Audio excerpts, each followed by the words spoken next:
à notre frère, à notre cœur vaillant qui arrive du Togo, un cœur vaillant qui pilote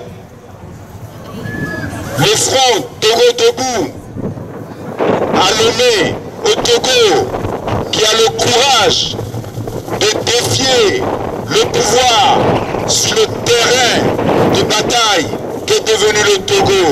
Nous lui souhaitons la bienvenue. Bienvenue à toi, professeur Dosset. Merci à tous. Bienvenue, bienvenue. Nous sommes ici dans la diaspora. D'aucuns vous diront que nous sommes des hommes heureux, car nous sommes dans un pays libre, que éventuellement nous sommes rassasiés. Mais nous sommes des exilés, et comme vous devez le savoir, aucun exilé ne peut être heureux dans un territoire qui n'est pas le sien.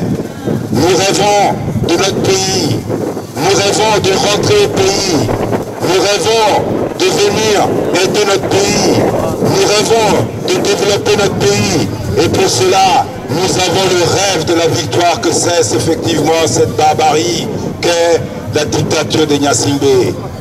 Je vous en prie, donne-nous des nouvelles du pays, donne-nous des nouvelles, dites-nous que notre espoir est en route et que notre voix est entendue par nos compatriotes. Je remercie très sincèrement tous les frères et sœurs réunis ici. Je remercie également les frères et sœurs du Gabon. Nous sommes tous du même continent. Et je voudrais aussi transmettre les salutations des frères et sœurs du Togo. Je me retrouve ici avec vous parce que je pense que lorsque vous avez des frères et sœurs qui se retrouvent en communion, en esprit, pour la liberté, pour la dignité, pour la démocratie, c'est un devoir que de pouvoir se retrouver avec eux pour communier ensemble. La lutte, elle a commencé il y a longtemps. L'année dernière, il y a eu une recrudescence des manifestations au Togo et dans la diaspora. Et toutes ces manifestations ont permis au monde entier de savoir ce qui se passe dans notre pays. Un système totalitaire qui n'hésite pas à enfermer de façon arbitraire, un système qui s'appuie sur la corruption, un système qui s'appuie sur la mauvaise gouvernance avec les résultats que nous connaissons. La santé est totalement en faillite, le système d'éducation qui ne marche plus du tout, le pays dans sa globalité va très mal.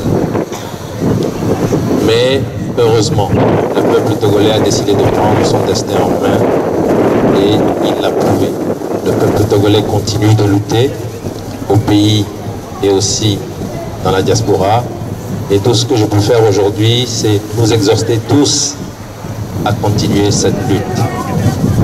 Soyez convaincus que nous qui sommes au Togo, nous ne lâcherons pas prise. Nous irons jusqu'au bout. Nous irons jusqu'à l'aboutissement. Et ma prière, vraiment à vous qui êtes dans la diaspora, c'est vraiment de penser à ce peuple qui est dans la souffrance et de vous unir. Il est temps que nous puissions mutualiser toutes nos énergies pour l'assaut final. Nous savons tous que très bientôt, la CEDEAO va nous proposer une feuille de route pour sortir de cette crise. Nous savons tous que les forces vives se sont réunies il y a quelques jours à Lomé pour également proposer une solution qui tient compte des vraies aspirations populaires. L'enjeu aujourd'hui est clair. Comment comment faire pour que la feuille de route que la CEDEAO va nous proposer tienne compte de ce que veut le peuple togolais. Nous avons vu ce qui s'est passé en 2005 où la CEDEAO a pris des décisions qui étaient à l'encontre des aspirations du peuple togolais. Il ne faudrait pas qu'en 2018, nous ayons cette même situation. Allons au-delà de nos dissensions. Allons au-delà des cloisonnements entre associations, des cloisonnements entre partis politiques. Nous avons un objectif. Il est commun. Mettons-nous ensemble.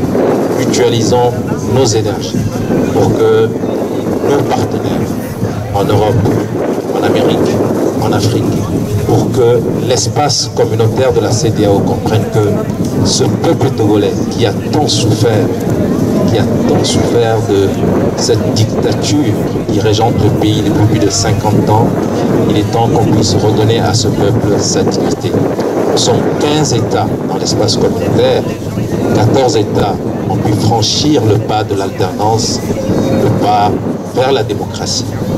Il est temps que le 15e pays, le Togo aussi, puisse franchir ce pas. Voilà donc ma prière aujourd'hui à vous qui êtes réunis ici. Et je suis convaincu que si nous nous mettons véritablement ensemble, les quelques nuances, les quelques différences qu'il y a entre nous ne sont pas supérieures à ce qui nous unit. Mettons-nous ensemble, travaillons dur et le 31 juillet, je l'espère en tout cas, la CEDEAO prendra les décisions qu'il faut pour que le peuple togolais puisse enfin espérer voir le chemin conduire vers l'alternance, vers la liberté. Je vous remercie. Merci professeur.